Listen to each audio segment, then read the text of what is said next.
Bienvenue, welcome everyone to the 9th event of the Feminist and Accessible Communications and Publishing Technologies Speaker and Workshop Series. So thank you for coming.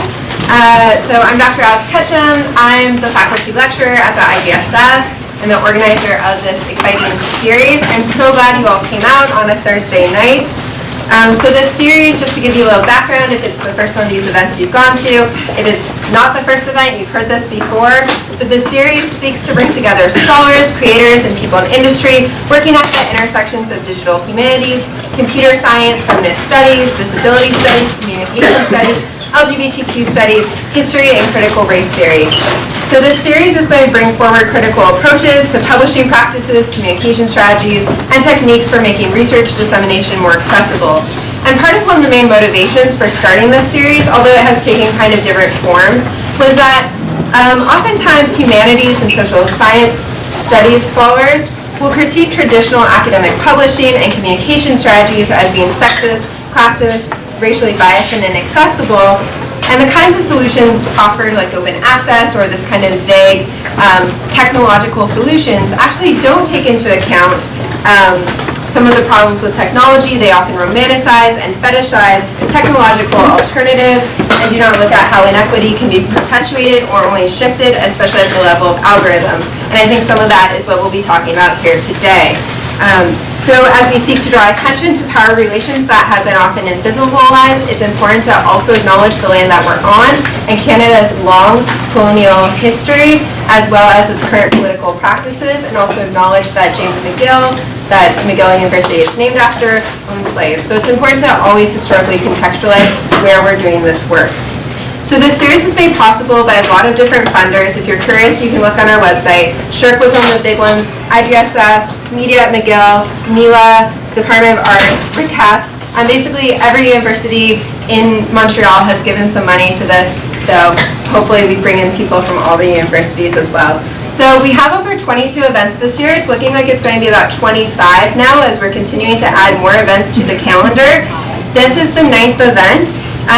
Other speakers include, and especially since you're at this event on AI, you're probably interested, Meredith Whitaker, who's the co-founder of the AI Now Institute, will be coming in January.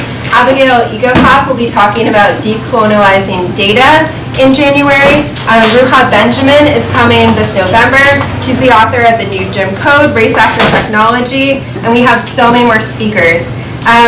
In case you have friends or colleagues who couldn't come tonight, we're filming most of the events of this series and we put them on our YouTube channel that's also embedded on our website. So whenever possible, we're trying to make all of this information accessible.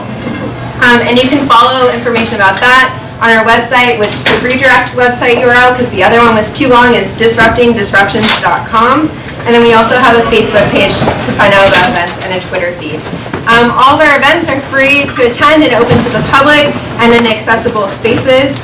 And next week, just to do a little advertising, Hannah McGregor of the podcast Secret Feminist Agenda and the Harry Potter podcast, which Please is coming to give. We're going to do like a fireside chat conversation on Thursday night, and on Friday she's doing a workshop on feminist podcasting.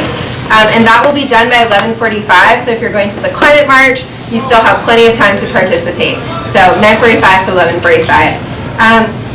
Also, one other announcement before I introduce, sorry for all these announcements today, but a lot of exciting things are happening, is if you are a graduate student in the second year of your master's or doing a doctoral dissertation, you're welcome to apply to a RICAF-hosted workshop that myself and Professor Lanthane are hosting, and the information is available on our website, and the applications are due tomorrow, like by midnight. We're not going to read them tomorrow, so anytime tomorrow.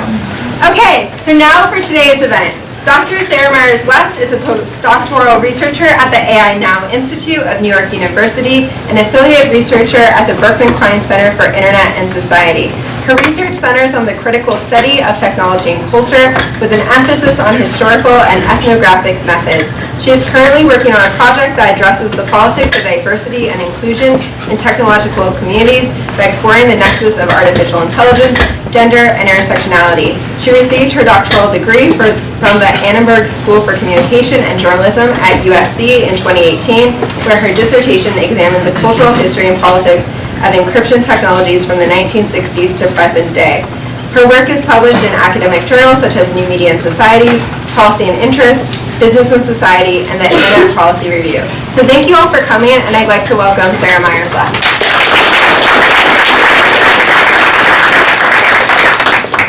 Hi everyone, thank you so much for having me today. I honestly feel really honored to be asked to take part in this speaker series and to be in the company of scholars and advocates who have deeply shaped so much of my own work and understanding of this area. And thanks very much to Alexandra for putting together this series, and to all of you for coming tonight. This is a really fantastic room. So my name is Dr. Sarah Myers-West. I'm with the AI Now Institute, which is a research institute based out of New York University. And I've titled my talk today, Discriminating Systems, Examining the Social Implications of Artificial Intelligence. And I want to start by taking a step back to talk through what we actually mean by artificial intelligence. It's a word that kind of gets thrown around a lot. It's very buzzy, and to bring us all kind of into the same space of understanding. So often when we think about AI, these are the images that pop into our heads. They're sentient machines that are designed to replicate human intelligence and ultimately to surpass it. And we do have something that's kind of along those lines in devices like Siri and Alexa. But as you know, these systems are still pretty unsophisticated. I don't know if any of you have had frustrations trying to talk to Siri recently.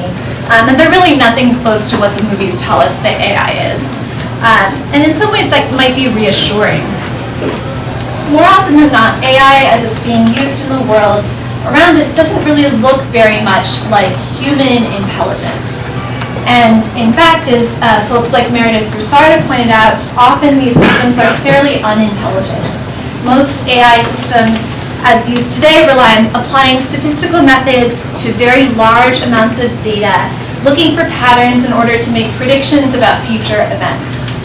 And this is how AI is currently being deployed across a wide range of domains, and often in ways that are much less visible to us.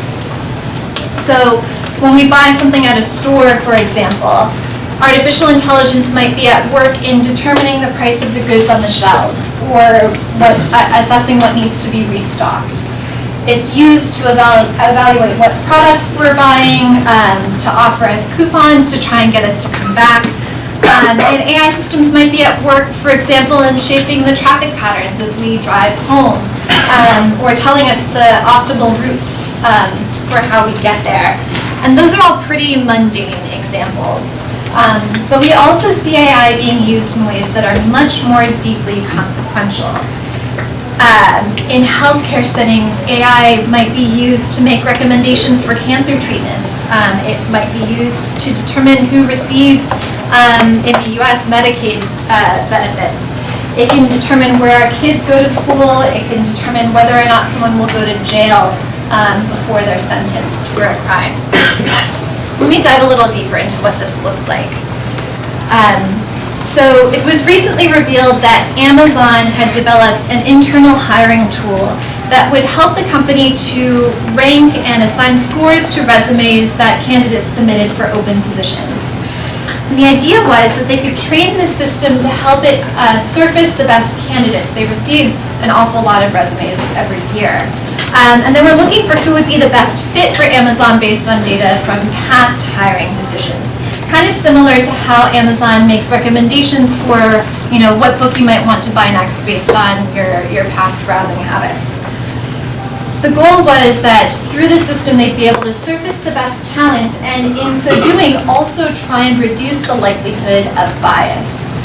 But what they found was that this system learned to downgrade candidates who had attended certain all-women's universities.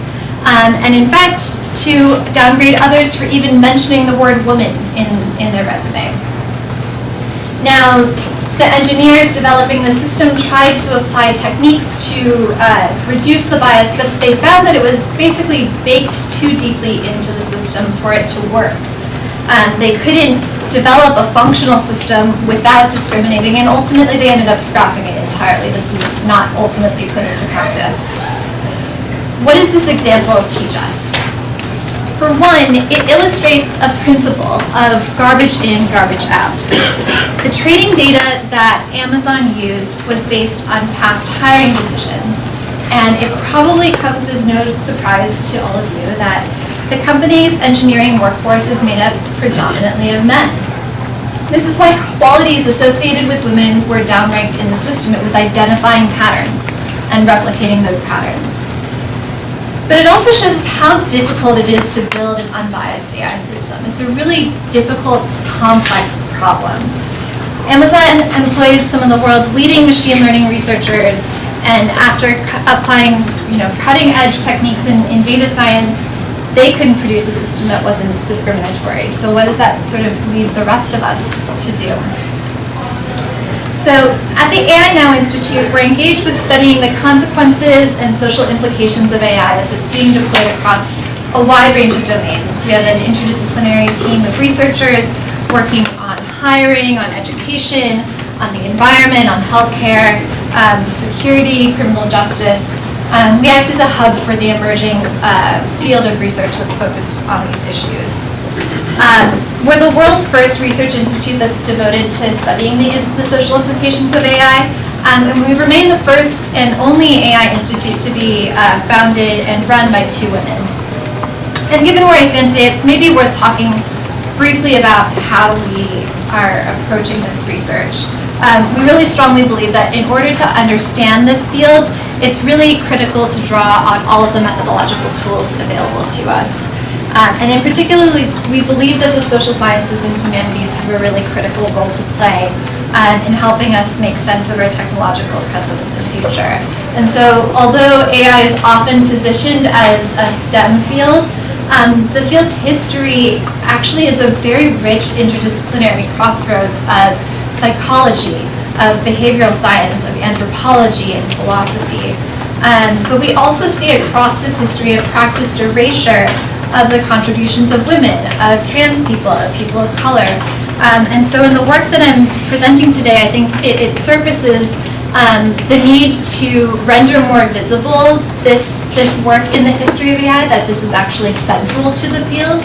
And I think that there is a clear need for feminist scholarship in this space. So just to preview what I'll be discussing, this is a pilot study that formed the first year of my postdoctoral research at AI Now. And it forms the background of a larger research program that I'm leading at AI Now, examining the dynamics of gender, race, and power in AI. And I'll be honest, when I first approached doing this landscaping study, I expected that I wouldn't find that much. I thought that I was going to find gaps. And what I found was really a very rich historical vein of scholarship that for decades has identified these issues of diversity in the field. So we read over 150 peer-reviewed studies, but I also really want to foreground that knowing that there was this history of erasure, we wanted to value informal knowledge creation, that the ability to publish scholarly work is an area that can be policed, and so we wanted to also look at informal knowledge. So I found blog posts, like Medium posts by people working in tech companies to be a really rich place to go to understand what's happening, especially in the present day. I looked at reports, I looked at press articles, and found that to be a really rich space. And what we found is really that AI is in the midst of a diversity crisis. And you might be familiar with the diversity challenges in the tech industry overall. In 2013, the share of women in computing dropped to 26%, and that's below the levels of representation of women in 1960. So 2013, it dropped below 1960 levels. Almost half of women that go into technology currently eventually leave the field, and that's more than double the number of men that depart. And we found ample evidence spanning decades that things in AI look much worse than computer science overall. So these are a few recent statistics. Across a handful of the leading AI conferences, 18% of authors are women, 80% of AI professors are men. Women comprise only 15% of AI research staff at Facebook currently, 10% at Google. We don't have any public data currently available on the trans community in the field. Things look even worse when you take race into consideration. So at Google, the highest rate of attrition among workers is among Black employees. The percentage rates are pretty abysmal across racial categories. But there's way more to the story than what statistics can show us. We see this crisis as it unfolds across all of the biggest players that are involved in developing AI today. From a class action suit led by Microsoft workers alleging a systematic failure to take allegations of harassment and discrimination seriously, to a federal investigation into gender discrimination at Uber, to Apple's dismissal of concerns about its lack of workplace diversity as a solvable issue, while also at the same time saying that proposals for adopting diverse hiring practices would be too burdensome. An audit of Google's pay practices found 6 to 7 standard deviations between pay for men and women across almost every job category. And I won't get into it, but we can talk about the phenomenon of under-leveling in the Q&A. I feel like this is an area, this is, I think, a really critical area to be looking at. Black employees at Facebook have recounted being aggressively treated by campus security and dissuaded from taking part in Black group activities. And a lawsuit at Tesla is alleging gender discrimination and a hostile work environment where one employee recounted that there were more men named Matt in her group than there were women. So clearly we know that there's a problem and the evidence is not really the issue here. And in fact, in doing this work, I found mountains of studies that were focused just on the question of the pipeline. This is a term that's used often in industry to refer to the absence of diverse candidates in the hiring pool. And it's often used by firms to justify why they can't hire, they can't achieve diversity, and it's allegedly because of scarcity. So here are a few examples of what that literature looks like. You see titles like, "Why are there so few women computer scientists?" "Where have all the girls gone?" "What draws women to and keeps women in computing?" "Why do some gender gaps remain while others do not?" And my personal favorite, "Will computer engineer Barbie impact young women's career choices?" So these studies rely predominantly on survey-based research that's conducted in educational settings, almost always in universities, university undergrad classes, universities on coasts in the US that are predominantly elite universities, and they try to understand the factors that lead to gender-based discrimination in computer science, more precisely by trying to interrogate what drives people away from the field, and implicitly what might make them stay. And I also want to note that these studies largely treat gender as a binary phenomenon, which would erase the experiences of members of the trans community. And they also don't acknowledge the ways in which forms of oppression intersect. That people are impacted differently when you also take into account differences in race, class, and ability, among other characteristics. And what this means is that all of the women in tech initiatives that come out of this work implicitly benefit white women over all others. So there is work being done in the way that these studies are positioning, although certainly they're an important starting point. So they center the role of culture and suggest that a student's self-assessment of whether they're a good fit with the field is likely to influence whether they'll leave computing, and it's intertwined with stereotypes of computer scientists as singularly focused, asocial, competitive, and male. And they assert that women tend to persist in computer science when they reject and find alternatives to the dominant culture. So although they make a contribution that helps us understand the factors that influence participation in technical fields, there are a lot of limitations that go unacknowledged in the way that these studies are taken up in larger discourses. For one, they rely on samples of convenience. They're often surveys that are conducted in classroom settings, sometimes by the professor who is leading the class, which could have an influence on the responses to the surveys. They're self-reported data, and they often have pretty small sample sizes, like often around 30 or so people from one university in a particular place and time. They also place the onus for change on those who are discriminated against.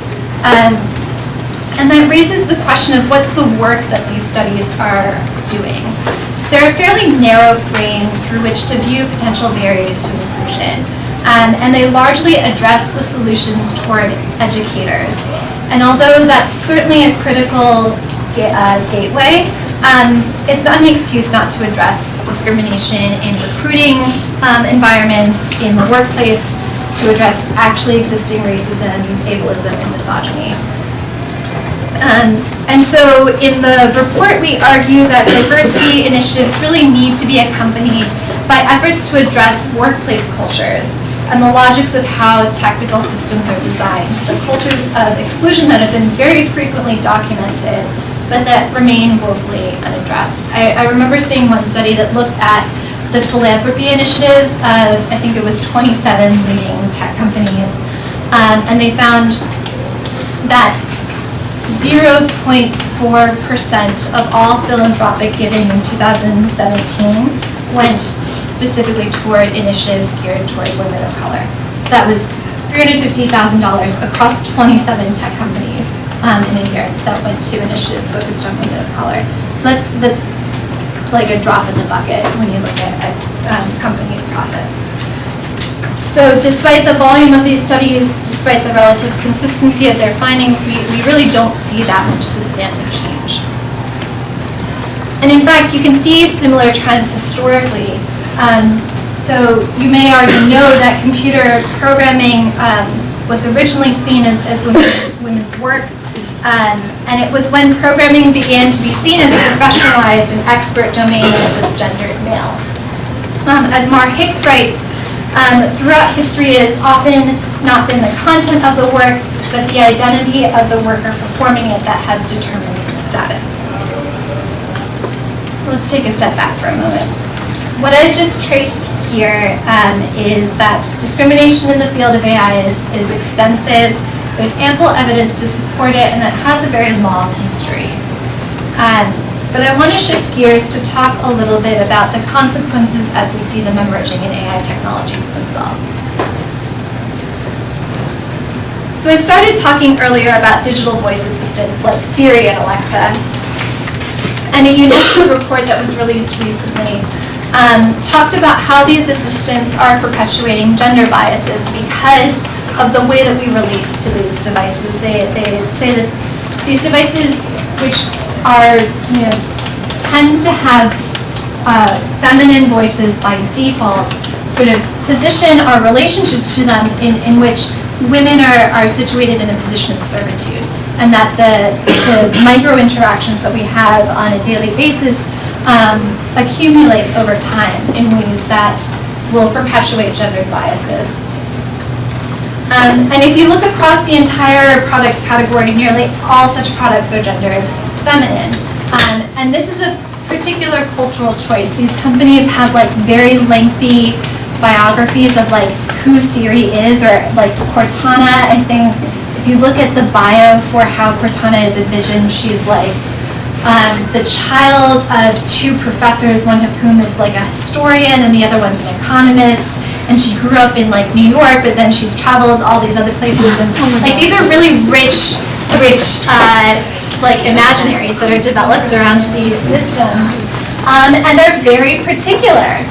And if you look across different countries, these defaults don't necessarily hold. So there are countries in which the feminine default is actually masculine, and that's in relation to culture. And so we might consider, well, why is it that this default is the one that we see in the vast majority of the markets in which these systems are used. Well, for one, this is a perpetuation of gender dynamics that have existed for a really long time. The earliest tests of voice recognition software literally couldn't hear women because they were developed in labs where the voices that they were tested on were largely the voices of men. Another computer program that you might have seen this study by ProPublica. If you haven't, I really encourage you to take a look at the story. Illustrates the racialized dynamics that you can see in AI systems. So Compass is a computer program that was designed to predict the likelihood of recidivism. So the likelihood that someone who is accused of a crime or who committed a crime is likely to commit that same crime again. And it was used by judges to determine the amount to set bail at, because you want to set a higher bail for someone who you think is going to go out and commit a crime again. And ProPublica found that not only did the Compass system exhibit racial biases, but those racial biases were very frequently wrong. It was both an ineffective system and it was also a discriminatory system. These concerns also have important implications for our safety on the roads. So Uber is testing out using self-driving vehicles at several locations in the US, and in 2018, one of these cars hit and killed a pedestrian. This is, as you can see from this image, the pedestrian was wheeling a bike across the road. And the computer vision software didn't really know how to make sense of this image. It uses, it looks at the lines on the road, at the street signs, but it had trouble recognizing this one because it was an image that it hadn't encountered before. And the scholar Karen Nakamura has described how this case study is really concerning for members of the disability community, because what does this image look a lot like? Autonomous vehicles have trouble recognizing bodies that move differently through the world, and that's a deep safety concern. So I could give you many, many more examples of discriminatory systems, from soap dispensers that can't see skin with darker skin pigmentation to cancer screeners that have higher failure rates to detect cancer in Black patients because they're trained on data sets of predominantly white patients. In some of my ongoing work, I'm looking at the development of a class, well, what I'm positioning as a class of computer vision systems that try and make inferences about your innate qualities on the basis of your physical appearance. So things like race and gender recognition systems that are developed with very specific ideas of what race and gender are, to affect recognition systems, which some of which try and assess your mood or your personality traits on the basis of your facial expression. And these systems are already in wide commercial use. They're already being used to make decisions of great import every day. But what I've traced out for you so far is a feedback loop. That discrimination and inequity in tech has really significant material consequences, particularly for underrepresented groups who are already excluded from resources and opportunities. And this reason alone should be enough for the diversity crisis in AI to be addressed. But in the case of AI, these patterns of discrimination and exclusion reverberate well beyond the workplace and into the wider world. And that's where I want to raise another concern, which is that the remedies that are being proposed to discriminatory systems risk amplifying harmful practices instead of solving them. So the solution to bias in AI is often proposed as an issue of diversifying the data set. But the end game of that will lead to proposals that result in increased surveillance of the very communities that are most harmed. So for example, Uber drivers have to often take a photo of their face in order to authenticate themselves. It's a security feature to make sure that the person driving the car logging into the account is who they say that they are. Now, this system has a really difficult time recognizing the faces of trans people. And so lots of people were getting locked out. They'd have to drive hours to, go in person to check into their accounts. And a set of researchers trying to solve this problem went and scraped the data from YouTube videos of people that were undergoing transitioning. Now, that's a deeply personal experience to go through, and that was done without consent of the people involved for their data to be used for that kind of use. So we see an amplification of practices of surveillance in order to solve these other kinds of discrimination problems that often then go on and are implemented in systems of surveillance themselves. So rather than deploy quick fixes, we should be asking questions like, what kinds of assumptions about worth, ability, and potential become included into these systems? And who is at the table when they were built? So this is the focus of the next stage of my research. This is a very neat presentation of a really messy phenomenon. It's not just like a simple one-to-one cycle. There's a lot that goes on in this middle space. And that's a space for interrogation. An interrogation that I think social science and humanistic approaches to research can have a lot to contribute. So I'm looking at how AI is reshaping how we understand labor and reading this through the lenses of race, gender, and ability. The project's still in its pretty early phases, but I want to highlight one study that was published by Upturn last year looking specifically at the use of predictive hiring tools across all phases of employment.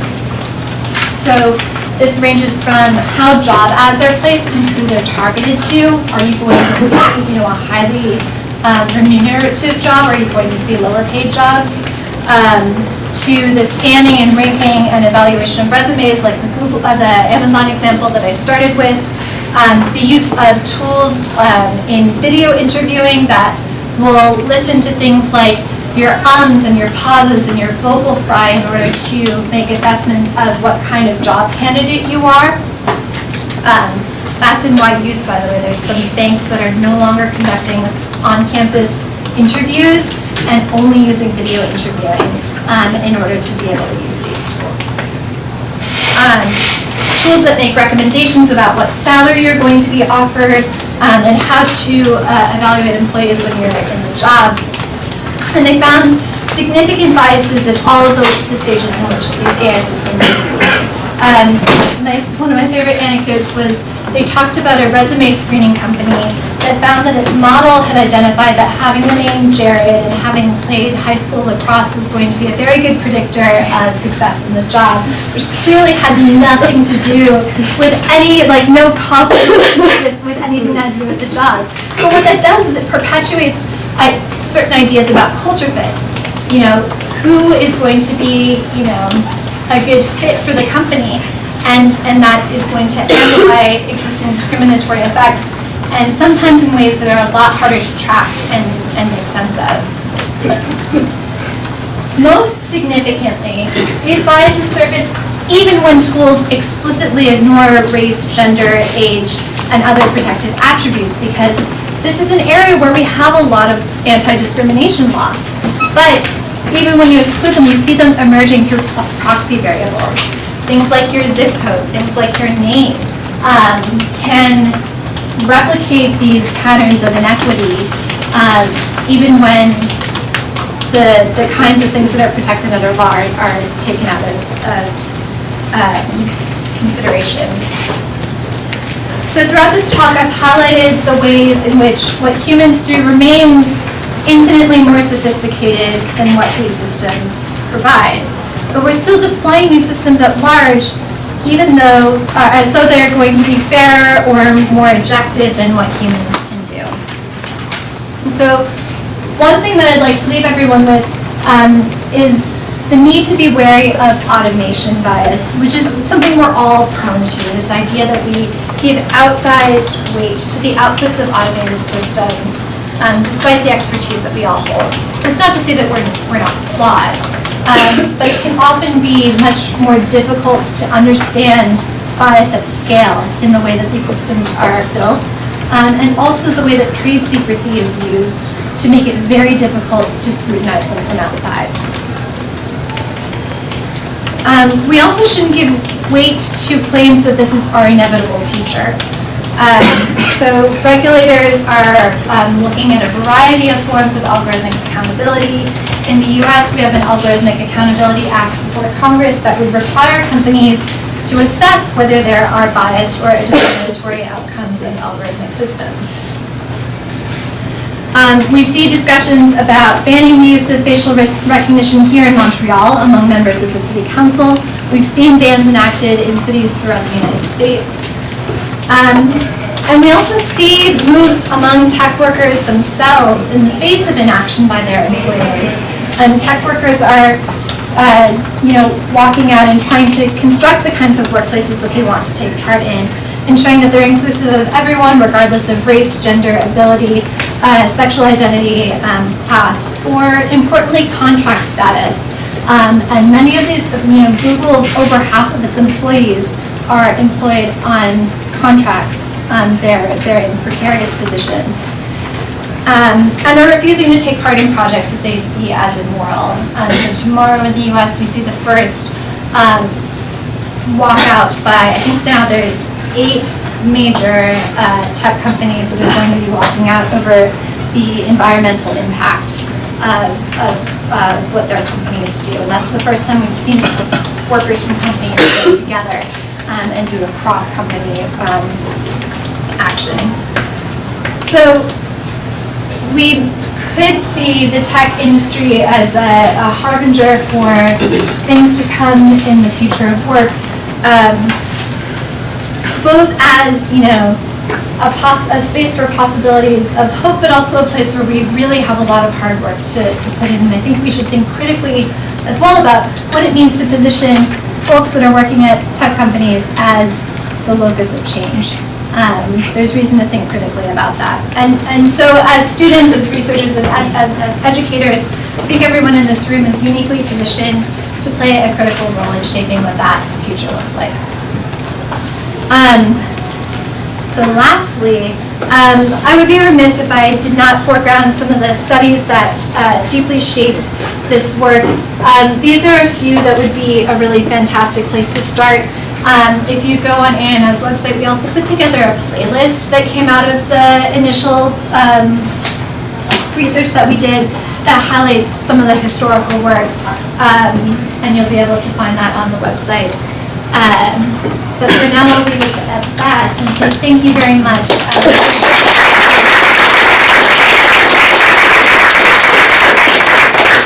Thank you, Sarah. And also that playlist that Sarah just mentioned is also linked to on the Feminist website, the series website as well. So I think we have some time, like 15 minutes or so for questions. So, Yeah. So thanks for that talk. I'm actually interested in hearing a little bit more about AI now as an institute. Yeah. Like as we know, there's groups like the ACLU or ESF who take a kind of legally adversarial relationship to fight for civil liberties. And I'd just be interested in hearing a little bit about how AI now thinks of itself as an organization and how it thinks of itself as being able to kind of catalyze change. Aside from research, obviously, Yeah. which is something important, but are there kind of other modalities at play? That's a really good question. And I'll be honest that that's a question that we're kind of working through day by day. I've been with AI now for a little over a year now as an institute, and I think we've existed for like a year and a half, coming up on 2 years. And we're definitely research first. We are a research institute, but it's research that's devoted toward creating social impact. And obviously, folks like Meredith Whitaker, who is a co-founder of AI Now, was integral in a lot of the tech worker activities that we saw at Google and elsewhere. So I think it's very much part of the ethos of the institute in terms of what it looks like in practice. I think it's sort of a work in progress, and we're kind of thinking through the ways that research can inform change.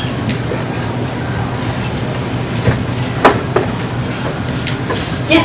I didn't really understand why they want to ban facial recognition. Okay, so I can't speak specifically to Montreal's, like I'm sure that there's a lot of highly localized, highly contextualized aspects to the way that's being discussed here. There's a number of different reasons why you might want to ban facial recognition. One is the ways that facial recognition systems are deployed are often in areas that have significant social impact. They also have,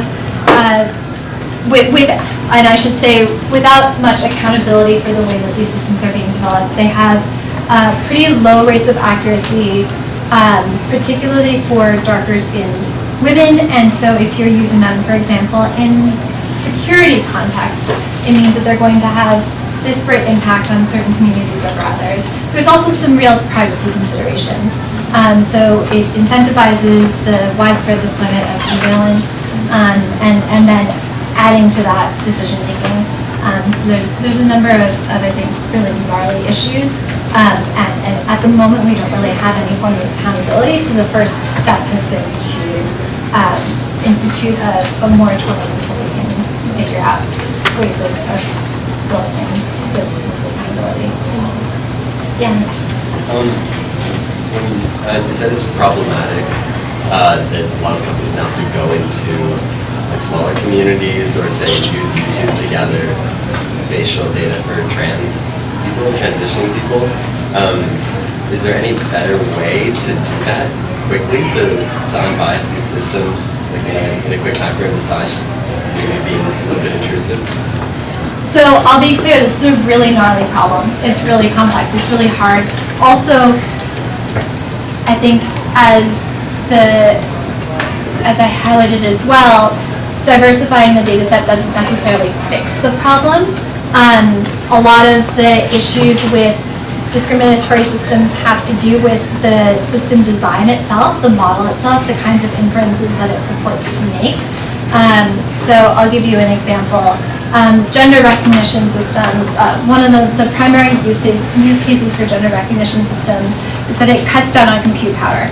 Like essentially if you're trying to recognize a face, if you can first identify the gender of the face, you can cut out half of the data that you have to run through. But implicit in that model is that gender is a binary phenomenon, and that fundamentally erases the experiences of folks who do not identify with the gender binary. Then you look at how it's deployed in practice. For example, in security contexts, it marks certain bodies as being higher risk. So there's all kinds of points at which discrimination occurs that's beyond the data set. So that's reason one, that's kind of a flawed approach because it's a very narrow fix to what's really a broader social problem. Two is the issue of consent. And this is a really difficult issue because of a variety of reasons. You already pointed on like the economic challenges. It's very costly to produce data sets, and so there's an incentive to try and use trained models over and over. There's a lot of incentives to secondary uses. We haven't had a broad social conversation about what consent to be a part of a data set looks like. And you might consent to the authentication example, but that data set could then be used to build, for military applications that you don't consent to. So I don't think that there is a quick fix answer. I think that it's a much deeper challenge. One place that I think you might look to for a generative model, Illinois has a Biometric Identification Privacy Act that not only puts the onus on those using biometrics to take into account the privacy considerations of those in, the people whose biometric data is being used, but also provides near-term and long-term ability to revoke consent for your data to be included in a data set. That also leads to different kinds of company practices and processes and different kinds of design to technical systems to make that possible. So I think that there are other downstream social impacts that having consent in mind can enable. I'll take one from Amanda. Sure. So in the first study that you did, the review of diversity in the field, you mentioned a lot about pipelines, and I'm sort of wondering if there was anything that you came across about affinity groups. Like these are becoming more and more popular within AI right now. Lots of these affinity groups are like popping up at AI conferences and stuff like this. I know WIML has been around for like a long time, but I don't know if there's been any research on like whether or not there's some sort of effect of those. If so, what type of effect? I have not seen that research either. And to be clear, that the vast majority of the pipeline literature is focused on computer science overall, and not specific to AI. I had to really dig by looking at particular programs to get any sort of data on that. So no, I don't think that we have very much there. I know that we're seeing the growth of, those groups, Black in AI being another one. I think NeurIPS is going to have, NeurIPS is one of it's the Neural Information Processing Symposium. It's one of the flagship conferences in the field of AI, and we're seeing a growth of the affinity groups there. So I think it's a good space to watch. I think we have a question over here. Yeah, you mentioned that when algorithms ignore things like race and gender, they were still discriminating because of like proxy variables. Can you explain more about that? Yeah, sure. So a proxy variable is essentially kind of a stand-in. So you might be excluding demographic categories like race. Let's say you have a number of different labels for a piece of data, and you might be excluding race from the model. But you can still see racially discriminatory impacts that result from things that effectively work as a stand-in for race because of historical forms of discrimination. So I'll give you an example of that. Car insurance is more expensive in certain zip codes than others. And studies have shown that that is a racially discriminatory impact because of historical practices of redlining, of making it near impossible for African American people in the U.S. to be able to buy homes in certain districts. So that's what I mean by a proxy variable, that it sort of sneaks in as a result of wider historical patterns of discrimination. Does that make sense? Yeah. I have a big question that I don't imagine you have an answer to, but I'd love to ask it anyway. Sure. And I'll have a train of thought first, if that's okay. Sure. There's a person named Matt Gertson. Some people in this room know him, and he has this really cool notion of socio-technical security. And it's the idea that there's security of systems, and that presupposes that data has integrity and should be saved and information shouldn't be tampered with. But socio-technical security would prioritize the individual and the harm that could be caused to them. And so he was able to look at social media companies and how their business models, which require an attention economy, has resulted in disinformation. And so I now see how there's a business model problem with AI companies because they're trying to go to IPO, to get Series whatever funding, to get bought out right away. And as a data scientist trying to point it out to me recently, they're actually really just trying to create tools of utility that they're just literally useful. So how do we incentivize the considerations of what you're talking about when they're just trying to go and make as much money as fast as possible? How do we change data scientists who are just curious and are driven by problems? Those are two big issues, but do you have any ideas about how to change those incentives?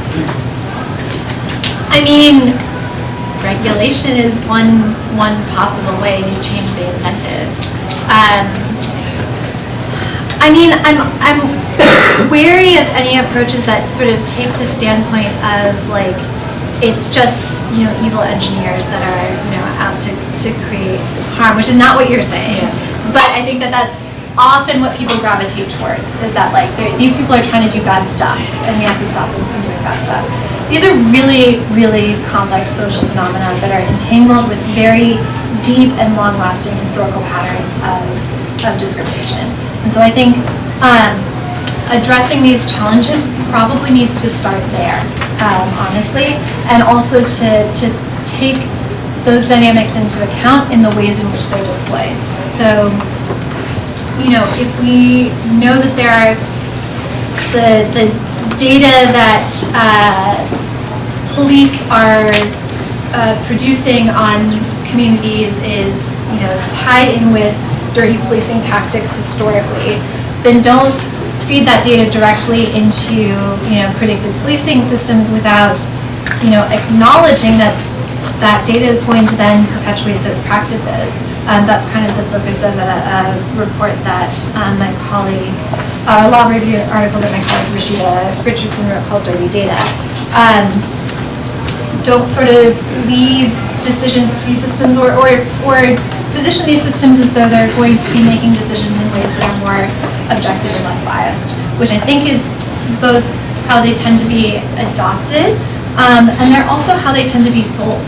So a lot of the hiring systems are positioned as less biased, more objective, the fix to diversity problems, when really what they are more efficient ways of going through more resumes without addressing the problems of bias. So that totally did not answer your question, I know. Yeah, I mean that is the big one. That's kind of what's driving all of the work. Yeah. In the back. I see the term explainable AI come up more and more often to try and have these systems in place where you can have some introspection into the models and try to find biases before sending them into the real world and causing this damage. Is this something that we've seen also in the research regarding the human impact of that, or is this something that's still very Yeah, so for those who couldn't hear, he was asking about explainable AI, and that's sort of, and I'm guaranteed going to get this wrong because it's not an area that I'm an expert in by any means, but it's these efforts to render algorithmic systems more transparent or more understandable or interpretable, so that you can identify problems before they get deployed in practice. It's certainly an active area. I can't really comment too much on it. I do have colleagues at AI now that are looking at explainable AI. I know that in the bias space, we do see this move, particularly by companies, to release sort of fairness toolkits that purport to be able to, like, kind of plug and play models where you should be able to sort of like fix bias by like tweaking variables, and that's the solution. And those, I think, are flawed for all of the reasons that I described, because you have proxy variables that crop up because of if you look from system design to deployment, there's all kinds of places where discrimination can emerge that are not just simply statistical. But does that at least partially answer? It does. It's a subject to follow up. Yeah, for sure. Yeah. Can you describe at a high level what goes into building the reports you guys build, like including the discrimination? Like, what's that process look like? Sure. Right. So I started, the objective of the report was to try and understand the landscape of gender, race, and power.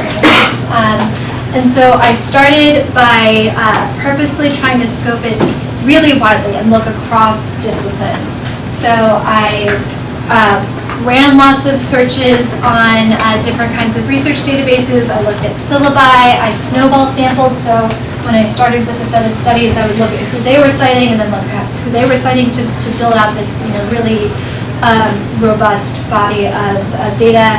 I did everything that I could to try and find the like little holes and plug in gaps and read as much as possible and get it to click about here. To get into like the methods, I then use thematic coding in my notes to identify what are the themes across those studies, and use that to build out the report. that was specific to this. It's not necessarily the same as other reports. I know that AI Now annual reports are more of a collective effort where we all have, different things that we bring to the table and sort of work together to build up our understanding of these issues. Yeah. Instead of the diversification of data sets, which you said wasn't always effective, how much of a role do you think the diversification of the people sitting around the table could play in dismantling prejudices in the AI technologies? Really good question. I think it's a really significant aspect. I think that it matters tremendously what people are empowered to do and what kind of workplaces they're working in. So one of the problems with the pipeline approach is if we don't fix like a toxic or exclusionary workplace, you're kind of like feeding more diverse people into places where they're going to then have their ideas discounted, where they're then going to be paid less, where they're not promoted. I mentioned under-leveling. That's a phenomenon that we see across the industry where women and people of color might come in with a certain set of skills and they're hired at job categories that are lower than those of others, and that has very long downstream effects about being able to be promoted, and so the experience in the space really matters very much as well. It's also not only about identity categories, it's about how different kinds of skills are valued. So, like, there's sometimes a privileging of technical expertise over other forms of expertise, and having people from social sciences and humanities backgrounds can be really valuable in developing systems because of being able to bring lenses to ask questions about what products are being built and what the long-term implications of those products are. So that matters a lot as well. Do you foresee a sort of culture of accountability emerging in these tech companies, or do you think political and legal intervention will kind of always be needed to ensure we get to that point? I mean, I think we are seeing a lot of instances where we have workers organizing and companies making concessions. So an example of that was the end to forced arbitration at both Google and Microsoft. Which was there was a pre-existing policy that if you had a discrimination or a sexual harassment claim that you would have to go into arbitration with the company. You couldn't sue them. You couldn't go into a class action lawsuit against the company. Those policies no longer exist. So people who experience harassment or discrimination can sue. They can actually get meaningful action, and that action is going to be undertaken in the full public eye. So we see some moves there from the inside for sure. Yeah. So do you know, so you're mainly talking about the situation in the U.S. and in Western countries. I wondered if you know more about some Eastern countries where in the different systems, what it's like in those systems. Yeah, no, it's a really critical question. I know much less. One of the studies, the one about the 18% of the presenters at AI conferences were women, that study does look at diversity by country. Now, there are some methodological questions about how countries identified, how gender is identified across country, because they're attributing gender on the basis of name, which is not ideal methods. Looking at the methods really matters with these kinds of studies. So there's a little bit of data that I've come across, not a ton. One thing that I have been looking at is the deployment of different kinds of systems in different countries, but I don't have as much information. It's also partly because, to speak to your methods question, this is often a really opaque space, and so we're having to be really creative in how we go about studying them. So trying to look at marketing materials, patents are one place that I found to be pretty rich for trying to find out information about like what companies are doing. You have to be creative in how to get information about what kinds of systems are being deployed, and that's what I think.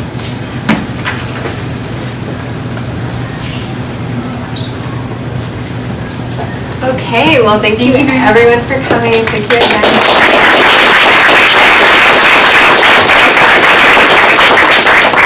And keep coming to our events. Follow us on all of our different channels. Find out about more events. Thank you so much.